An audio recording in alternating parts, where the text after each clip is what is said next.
ನಾರಾಯಣಂ ಸುರಗುರುಂ ಜಗದೇಕನಾಥಂ ಭಕ್ತಪ್ರಿಯಂ ಸಕಲಲೋಕನಮಸ್ಕೃತಂ ಚ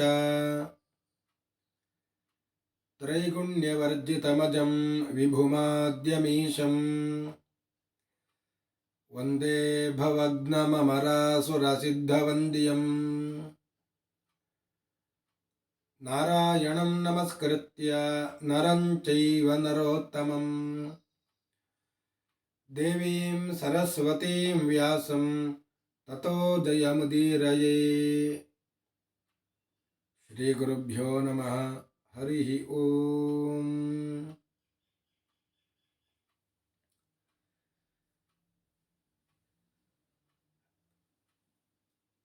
ಕೃಷ್ಣ ಮತ್ತು ಅರ್ಜುನ ಇವರಿಬ್ಬರು ಏನು ತಿಳಿಸಿದ್ದಾರೆ ಅದನ್ನ ಸಂಜಯ ಸಭೆಯಲ್ಲಿ ಹೇಳಿದ. ಕೃಷ್ಣನ ಮಾತು ಏನು, ಅರ್ಜುನನ ಮಾತು ಏನು ಅಂತ. ಅರ್ಜುನ ಕೊನೆಗೆ ಹೇಳಿದ ಮಾತು, ನಮ್ಮ ಪಾಲಿಗೆ ಬರುವ ರಾಜ್ಯ ಬರಬೇಕು, ಇಲ್ಲದೇ ಇದ್ದರೆ ನಾವು ಯುದ್ಧವನ್ನು ಮಾಡಬೇಕಾದೀತು. ಇಷ್ಟು ಹೇಳಿಯೂ ಕೊನೆಗೆ ಒಂದು ಮಾತು ಹೇಳಿದ, ವೃದ್ಧೋ ಭೀಷ್ಮಃ ಶಾಂತನವಃ ಕೃಪಶ್ಚ ದ್ರೋಣಃ ಸಪುತ್ರೋ ವಿದುರಶ್ಚ ಧೀಮಾನ್. ನಮ್ಮ ತೀರ್ಮಾನ ಎಲ್ಲ ಹೀಗೆ ಇದೆ, ಯುದ್ಧ ಮಾಡುವುದು ಅಂತ. ಆದರೆ ದೊಡ್ಡವರು ಅಂತ ಇದ್ದಾರೆ. ಶಂತನ ಪುತ್ರರಾದ ಭೀಷ್ಮರು, ಕೃಪಾಚಾರ್ಯರು, ಗುರುಗಳಾದ ದ್ರೋಣಾಚಾರ್ಯರು, ಸಪುತ್ರ ದ್ರೋಣ, ಅಶ್ವತ್ಥಾಮಾಚಾರ್ಯರು, ಮಾತ್ರವಲ್ಲ ವಿದುರ, ಇವರೆಲ್ಲ ದೊಡ್ಡವರು. ಏತೇ ಸರ್ವೇ ಎದ್ದು ವದೇಯುಹು, ಇವರೆಲ್ಲ ಏನು ಹೇಳುತ್ತಾರೆ ಆ ರೀತಿಯಾಗಿ ನಡ್ಕೊಳ್ಳುತ್ತೇವೆ. ಈ ಮಾತನ್ನ ಹೇಳಿದ. ಅಂತ ಸಂಜಯ ಹೇಳಿದಾಗ ಸಭೆಯ ಮಧ್ಯದಲ್ಲಿ ಭೀಷ್ಮರು ಎದ್ದು ನಿಂತರು. ಭೀಷ್ಮರು ಎದ್ದು ದುರ್ಯೋಧನನ ಕುರಿತು ಮಾತನಾಡುತ್ತಾರೆ. ದುರ್ಯೋಧನಮಿದಂ ವಾಕ್ಯಂ ಭೀಷ್ಮಃ ಶಾಂತನವೋ ಬ್ರವೀತ್.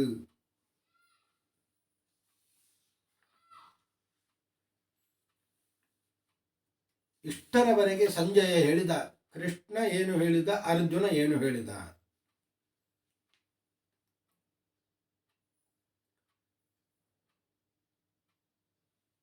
ನಮ್ಮ ಪಾಲಿಗೆ ಬರುವ ರಾಜ್ಯ ನಮಗೆ ಬರಲಿ, ಯುದ್ಧ ಮಾಡುವುದಿಲ್ಲ, ಕೊಡದೆ ಹೋದರೆ ಯುದ್ಧ ಮಾಡುತ್ತೇವೆ ಅಂತ ಈ ರೀತಿಯಾದ ಮಾತನ್ನೆಲ್ಲ ಹೇಳಿದ್ರು.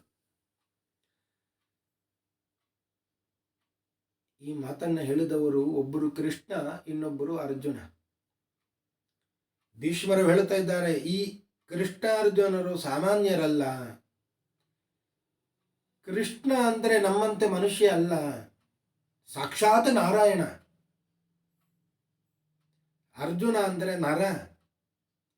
ಹಾಗಾಗಿಯೇ ಈ ಕೃಷ್ಣಾರ್ಜುನರು ಸಾಕ್ಷಾತ್ ನರನಾರಾಯಣರು. ಅವರು ಸಾಮಾನ್ಯರಲ್ಲ. ಅವರಿಗೆ ವಿರುದ್ಧವಾಗಿ ಹೋಗಲಿಕ್ಕೆ ಸಾಧ್ಯವೇ ಇಲ್ಲ. ಏಷ ನಾರಾಯಣ ಕೃಷ್ಣ ಫಲ್ಗುನಶ್ಚ ನರಸ್ಮೃತಃ ನಾರಾಯಣೋ ನರಶ್ಚೈವ ಸತ್ವಮೇಕಂ ದ್ವಿಧಾಕೃತಂ. ಈ ಕೃಷ್ಣಾರ್ಜುನರು ನರನಾರಾಯಣರು, ಅವರು ಸಾಮಾನ್ಯರಲ್ಲ.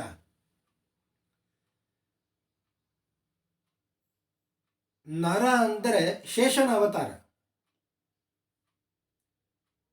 ಶೇಷನ ಅವತಾರ ನರ. ಈ ನರನಲ್ಲಿ ವಿಶೇಷವಾಗಿ ಭಗವಂತನ ಸನ್ನಿಧಾನ. ಇಂತಹ ನರನ ಆವೇಶ ಅದು ಅರ್ಜುನನಲ್ಲಿ ಇದೆ. ಅರ್ಜುನ ಇಂದ್ರನ ಅವತಾರ.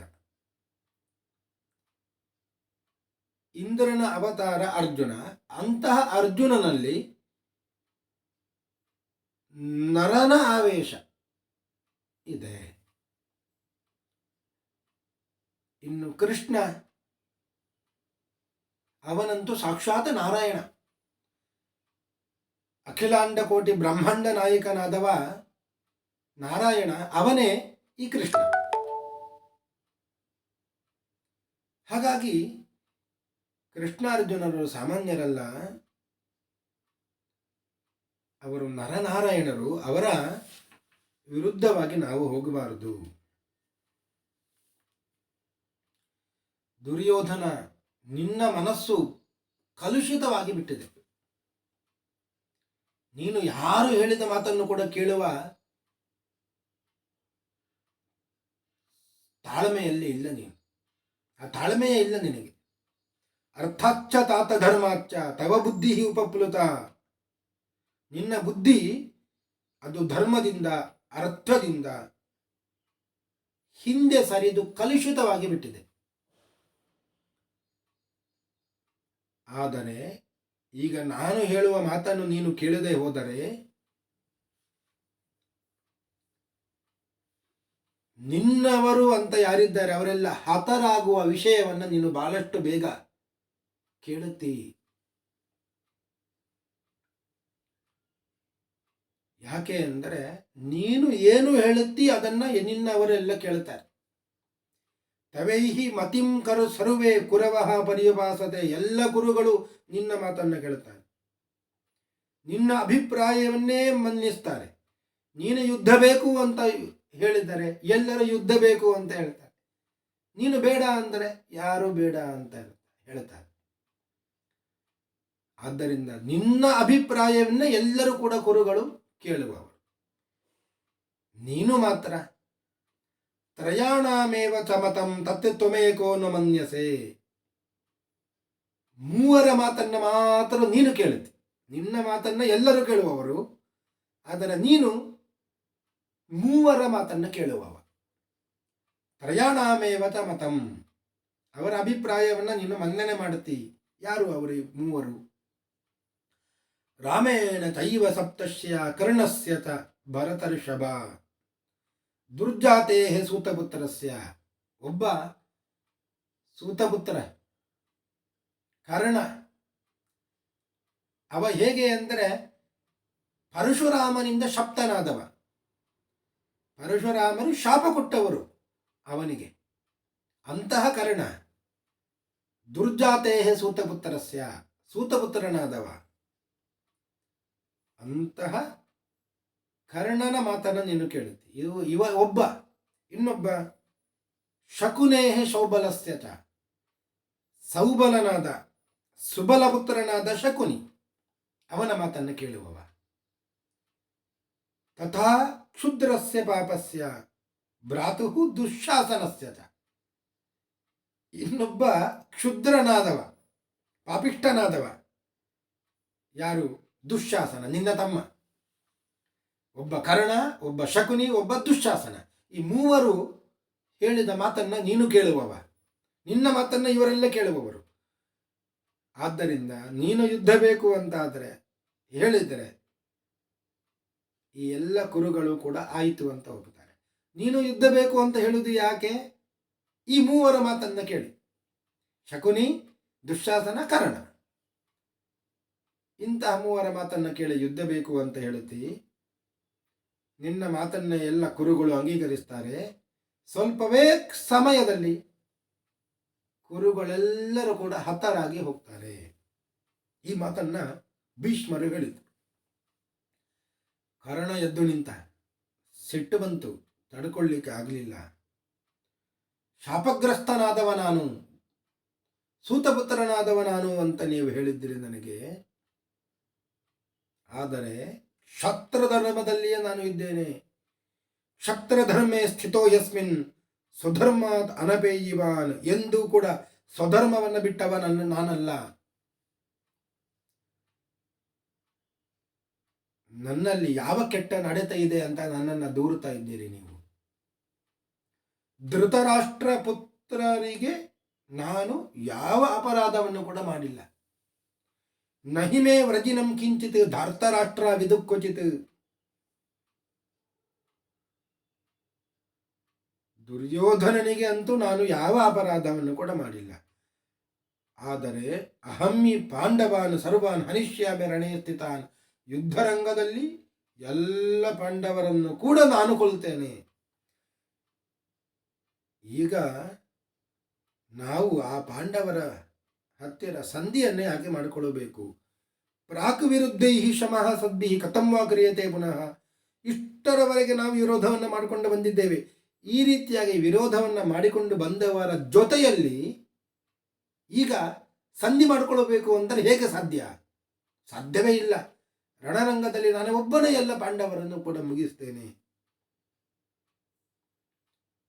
ಧೃತರಾಷ್ಟ್ರನಿಗೆ ಹಾಗೂ ಧೃತರಾಷ್ಟ್ರ ಪುತ್ರರಿಗೆ ಯಾವುದು ಹಿತವೋ ಅದನ್ನು ಮಾಡ್ತೇನೆ. ಎಲ್ಲ ರೀತಿಯಿಂದಲೂ ಕೂಡ ಪ್ರಿಯವಾದದನ್ನೇ ನಾನು ಮಾಡ್ತೇನೆ. ರಾಜ್ಞೋ ಹಿ ಧೃತರಾಷ್ಟ್ರಸ್ಯ ಸರ್ವಂ ಕಾರ್ಯಂ ಪ್ರಿಯಂ ಮಯ ತಥಾ ದುರ್ಯೋಧನಸ್ಯಾಪಿ ಸಹಿ ರಾಜ್ಯೇ ಸಮಾಹಿತಃ. ದುರ್ಯೋಧನನಿಗೆ ಮತ್ತೆ ಧೃತರಾಷ್ಟ್ರನಿಗೆ ಯಾವುದು ಪ್ರಿಯವೋ ಅದನ್ನು ನಾನು ಮಾಡುತ್ತೇನೆ. ಯಾಕೆ ಅಂದರೆ ಅವರೇ ರಾಜರು, ಅದರಿಂದ ಅವರಿಗೆ ಪ್ರಿಯವಾದದ್ದನ್ನೇ ನಾವು ಮಾಡುವಂಥದ್ದು. ಕರ್ಣ ಈ ರೀತಿಯಾಗಿ ಮಾತನ್ನು ಹೇಳಿದಾಗ ದ್ರೋಣರಿಗೆ ಸಿಟ್ಟು ಬಂತು. ದ್ರೋಣರು ಎದ್ದು ನಿಂತು ಧೃತರಾಷ್ಟ್ರಂ ಮಹಾರಾಜಂ ಅಭಾಷ್ಯ ಇದಂ ವಚೋಬ್ರವೀತ್. ಧೃತರಾಷ್ಟ್ರನ ಕುರಿತು ದ್ರೋಣರು ಹೇಳುತ್ತಾರೆ. ಈ ಕರ್ಣನ ಮಾತನ್ನು ಕೇಳಿ ಸಿಟ್ಟು ಬಂತವರಿಗೆ. ಕರ್ಣಸ್ಯತು ವಚ ಶ್ರುತ್ವ ಭೀಷ್ಮ ಶಾಂತನವ ಪುನಃ.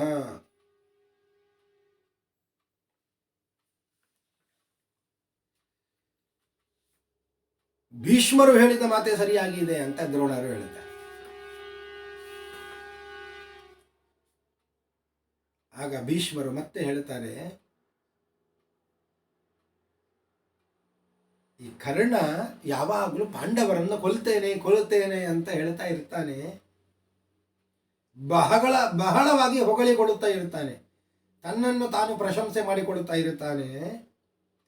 ನಾಯಂ ಕಲಾಪಿ ಸಂಪೂರ್ಣ ಪಾಂಡವಾನಾಂ ಮಹಾತ್ಮನಾಂ. ಈ ಪಾಂಡವರ ಮಹಾತ್ಮರಾದ ಪಾಂಡವರ ಒಂದು ಅಂಶಕ್ಕೂ ಕೂಡ ಸರಿಯಾದವಲ್ಲ ಈ ಕರ್ಣ. ಬರೀ ಹೊಗಳಿಕೊಳ್ಳುವಂಥದ್ದು ಮಾತ್ರ. ತದಸ್ಯ ಕರ್ಮದಾನೀಹಿ ಸೂತಪುತ್ರಸ್ಯ ಧರ್ಮತೇಹೇ. ಎಂದಾದರೂ ನಿನ್ನ ಮಕ್ಕಳಿಗೆ ಧೃತರಾಷ್ಟ್ರ, ನಿನ್ನ ಮಕ್ಕಳಿಗೆ ಎಂದಾದರೂ ವಿಪತ್ತು ಬಂದಿದೆ, ಏನಾದರೂ ಬೇಡವಾದ ಕರ್ಮ ಸಂಭವಿಸಿದೆ ಅಂದರೆ ಅದಕ್ಕೆ ಕಾರಣ ಏನು ಅಂದರೆ ಈ ಕರ್ಣ. ಅದನ್ನು ನೀನು ತಿಳಿ. ತದಸ್ಯ ಕರ್ಮ ಜಾನೀಹಿ, ಅದು ಕರ್ಣನ ಕರ್ಮ, ಅದೇ ಕಾರಣ, ಅದೇ ಕುರುಗಳಿಗೆ ವಿಪತ್ತು.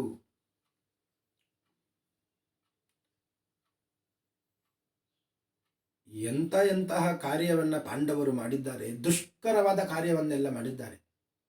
ಅಂತಹ ಒಂದು ದುಷ್ಕರವಾದಂತಹ ಕಾರ್ಯವನ್ನ ಈ ಕರ್ಣ ಮಾಡಿಲ್ಲ.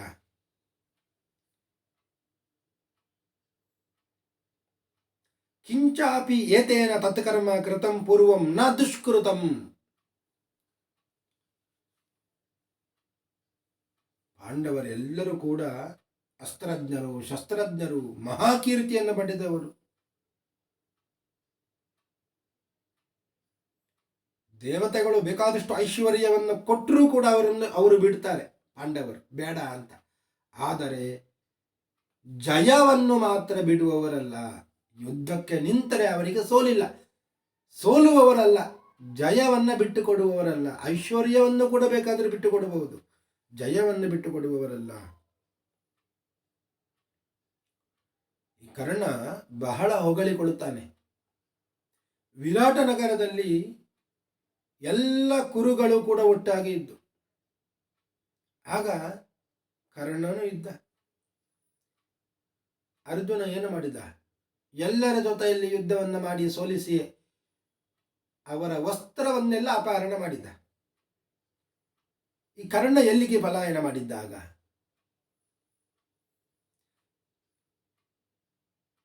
ಗೋಗ್ರಹಣಕ್ಕೆ ಅಂತ ಎಲ್ಲ ಒಟ್ಟಿಗೆ ಬಂದಿದ್ದು. ಈ ಅರ್ಜುನನ ಯುದ್ಧವನ್ನು ನೋಡಿ ಪಲಾಯನವೇ ಮಾಡಿಬಿಟ್ಟಿದ್ದಾನೆ. ವಸ್ತ್ರಾಪಹರಣ ಸಮಯದಲ್ಲಿ ಕರ್ಣ ಪಲಾಯನ ಮಾಡಿದ್ದಾನೆ.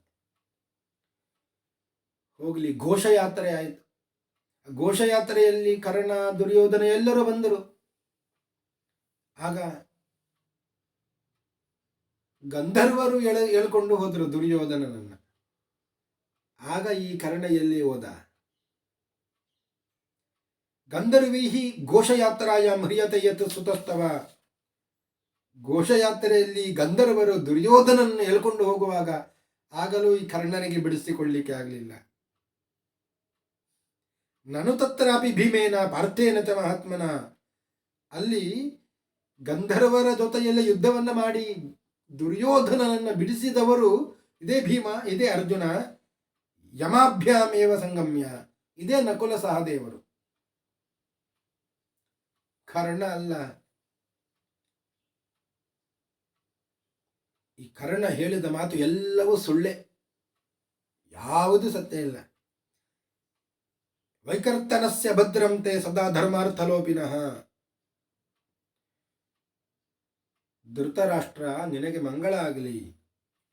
ಈ ಕರ್ಣ ಅವ ಯಾವಾಗಲೂ ಆಡಿದ ಮಾತನ್ನ ನಡೆಸುವವ ಅಲ್ಲ ಅಂತ ಹೇಳಿ ಕೂತರು. ಆಗ ದ್ರೋಣರು ಮತ್ತೆ ಹೇಳುತ್ತಾರೆ ಅಂತ, ಭೀಷ್ಮಸ್ಯ ವತನಂ ಶ್ರುತ್ವ ಭಾರದ್ವಾಜೋ ಮಹಾಮನಃ. ಧೃತರಾಷ್ಟ್ರನನ್ನು ಗೌರವಿಸಿ ದ್ರೋಣರು ಹೇಳುತ್ತಾರೆ, ಭೀಷ್ಮರು ಏನು ಹೇಳಿದ್ದಾರೆ ಇದೆಲ್ಲವೂ ಸತ್ಯ. ಪುರಾ ಯುದ್ಧಾತ್ ಸಾಧುಮನ್ಯೇ ಪಾಂಡವೈ ಸಹಸಂಗತಂ. ನಾವು ಪಾಂಡವರ ಜೊತೆಯಲ್ಲಿ ಯುದ್ಧವನ್ನು ಮಾಡುವುದನ್ನು ಬಿಟ್ಟು ಬಿಡೋಣ, ಯುದ್ಧ ಬೇಡ, ಸಂಧಿಯನ್ನು ಮಾಡಿಕೊಳ್ಳುವುದು ಯೋಗ್ಯ ಅಂತ ನಾನು ತಿಳ್ಕೊಳ್ಳುತ್ತೇನೆ. ಅರ್ಜುನ ಆಡಿದ ಮಾತುಗಳನ್ನು ಸಂಜಯ ಇಲ್ಲಿ ಹೇಳಿದ, ಅದನ್ನು ನಾನು ಅನುಮೋದಿಸ್ತೇನೆ. ಸರ್ವಂ ತತ್ ಅಭಿಜಾನಾಮಿ. ಯಾಕೆ ಅಂದರೆ ಪಾಂಡುಪುತ್ರನಾದ ಅರ್ಜುನ ಹಾಗೇ ಮಾಡುತ್ತಾನೆ. ನಿನ್ನ ಮಕ್ಕಳ ಮೇಲೆ ಇರುವ ಕೋಪ ಆ ಪಾಂಡವರಿಗೆ ಅದು ಹೇಗೆ ಶಮನ ಆಗ್ತದೆ?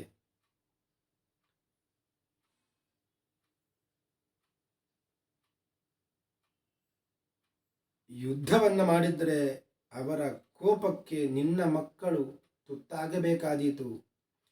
ತ್ರಯಸ್ತ್ರಿಂಶತ್ ಸಹೇಂದ್ರೇಣ ಖಾಂಡವೇ ಅಗ್ನಿಮತರ್ಪಯತ್. ಬೇರೆ ಎಲ್ಲರೂ ಅಸ್ತ್ರಶಸ್ತ್ರಗಳನ್ನು ತಿಳ್ಕೊಂಡಿದ್ದಾರೆ, ಯುದ್ಧವನ್ನು ಮಾಡುತ್ತಾರೆ, ಗೆಲ್ಲುತ್ತಾರೆ, ಸೋಲ್ತಾರೆ. ಆದರೆ ಈ ಅರ್ಜುನ ಮಾತ್ರ ಹಾಗಲ್ಲ. ಯುದ್ಧ ಮಾಡುತ್ತಾನೆ, ಸೋಲುವುದಿಲ್ಲ, ಗೆಲ್ಲುವುದು ಮಾತ್ರ.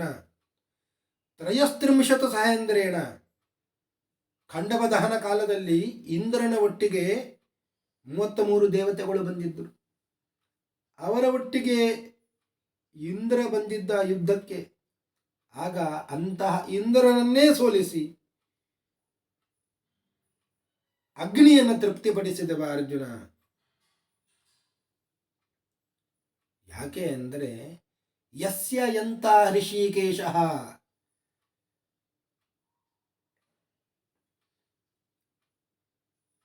ಯುದ್ಧದಲ್ಲಿ ಸಾರಥಿಯಾಗಿ ಇರುವವ ಯಾರು? ಅರ್ಜುನನ ಬೆನ್ನ ಹಿಂದೆ ಇದ್ದು ಸಹಾಯ ಮಾಡುವವ ಯಾರು ಅಂದರೆ ಕೃಷ್ಣ. ಅಂತಹ ಕೃಷ್ಣ ಅರ್ಜುನನ ಒಟ್ಟಿಗೆ ಇದ್ದಾನೆ. ಆದ್ದರಿಂದ ಎಂದು ಅರ್ಜುನನಿಗೆ ಸೋಲಿಲ್ಲ. ನಹ್ಯಸ್ಯ ತ್ರಿಷು ಲೋಕೇಶು ಸದೃಶಃ ಅಸ್ತಿ ಧನುರ್ಧರಃ.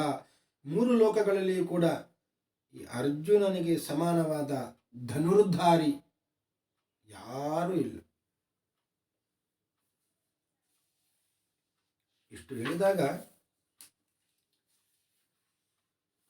ಧೃತರಾಷ್ಟ್ರ ಒಪ್ಪಬೇಕಿತ್ತು. ಆದರೆ ವಿಷಯ ಅಂತರ ಮಾಡಿಬಿಟ್ಟ.